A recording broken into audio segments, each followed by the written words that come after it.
নমস্কার বন্ধুরা, আমি শিল্পক দাস। আপনারা দেখছেন সঙ্গে শিল্পক। যা দেখেন না কোনো বিকৃত মিডিয়া, তাই তুলে ধরি আমরা আপনাদের ছোট্ট ইউটিউব চ্যানেল সঙ্গে শিল্পকের মাধ্যমে। আজকে প্রতিবেদনে আমরা আলোচনা করব উত্তর মালদা লোকসভা আসন নিয়ে। এই উত্তর মালদা লোকসভা আসনে এবারে 2024 সালের লোকসভা নির্বাচনে বিধানসভা ভিত্তিক কী ফলাফল হয়েছে, অর্থাৎ এই উত্তর মালদা লোকসভার অন্তর্গত যে 7টি বিধানসভা রয়েছে, এই 7টি বিধানসভা থেকে কোন দল কত ভোট পেয়েছে এবং কোন বিধানসভা থেকে কোন দল লিড নিয়ে এবারের লোকসভা নির্বাচনে এগিয়ে গিয়েছে, এই বিষয়টি আপনাদের সামনে তথ্য সহ আলোচনা করব। বন্ধুরা, উত্তর মালদা লোকসভা আসন নিয়ে আলোচনা করার আগে উত্তর মালদা লোকসভা আসনের চলুন গঠন জেনে নেওয়া যাক। উত্তর মালদা লোকসভা আসন মূলত 7টি বিধানসভা নিয়ে গঠিত হয়েছে। এই 7টি বিধানসভা হলো হাবিবপুর, গাজল, চাচল, হরিশ্চন্দ্রপুর, মালতীপুর, রতুয়া এবং মালদা। এই 7টি বিধানসভা নিয়ে মূলত উত্তর মালদা লোকসভা আসন গঠিত হয়েছে।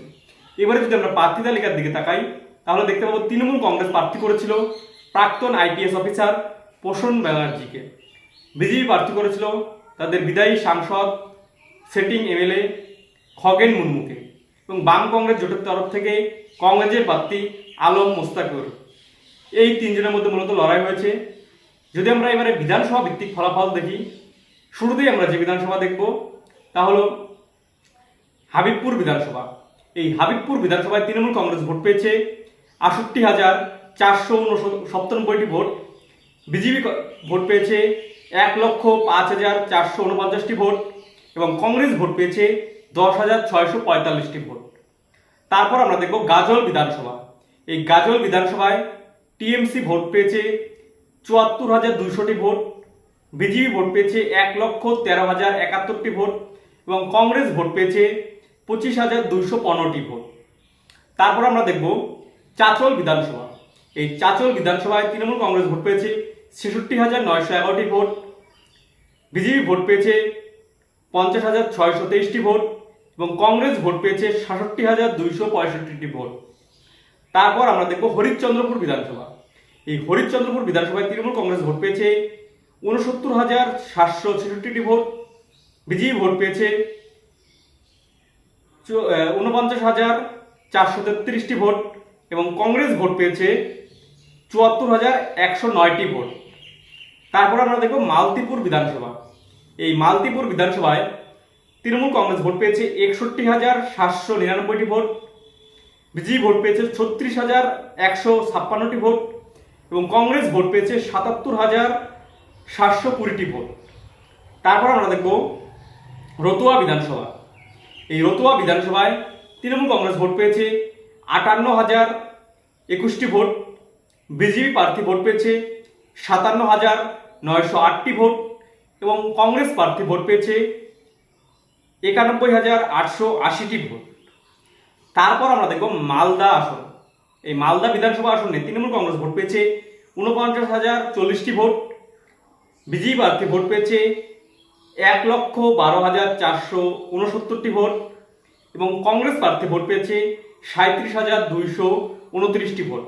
অর্থাৎ এই 7টি বিধানসভার মধ্যে হাবিবপুর বিধানসভায় বিজেপি লিড নিয়েছে, অর্থাৎ এগিয়ে।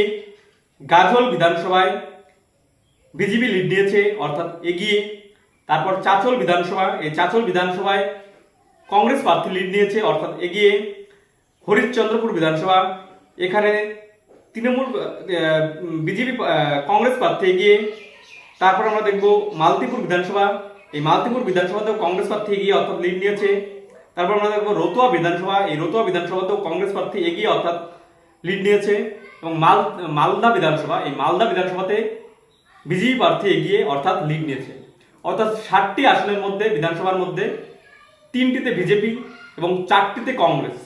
যদিও এই লোকসভা আসনে কিন্তু বিজেপি প্রার্থী শেষ মুহূর্তে খগেন মুর্মু তিনি জয়লাভ করেন। 4টিতে এগিয়ে থেকেও কংগ্রেস প্রার্থী জিততে পারেনি এই কেন্দ্রে। বিজেপি প্রার্থী 3টিতে এগিয়ে থেকে এই কেন্দ্র থেকে জয়লাভ করেছে। যদি আমরা সার্বিক লোকসভা আসনের ফলাফল দেখি, কোন দল কত ভোট পেয়েছে, তৃণমূল কংগ্রেস ভোট পেয়েছে 4,49,315টি ভোট, বিজেপি প্রার্থী ভোট পেয়েছে খগেন মুর্মু 5,27,023টি ভোট এবং বাম কংগ্রেস জোট প্রার্থী কংগ্রেসের তিনি ভোট পেয়েছে 3,84,764টি ভোট। সার্বিক দেখো আমরা এই ফলাফল। আমরা যদি ভোটের লিডের ব্যাপারটা দেখি, তৃণমূল কংগ্রেস প্রার্থীকে হারিয়ে বিজেপি প্রার্থী খগেন মুর্মু জয়ী হয়েছেন ৭৭,৭০৮টি ভোটের ব্যবধানে। তিনি কিন্তু এই কেন্দ্র থেকে জয়ী হয়েছেন দ্বিতীয়বারের জন্য। এই আজকে আমরা মালদা উত্তর নিয়ে আলোচনা করলাম। তোমাদের কেমন লাগলো অবশ্যই তোমরা জানাবে। যদি ভালো লাগে অবশ্যই লাইক, কমেন্ট, শেয়ার।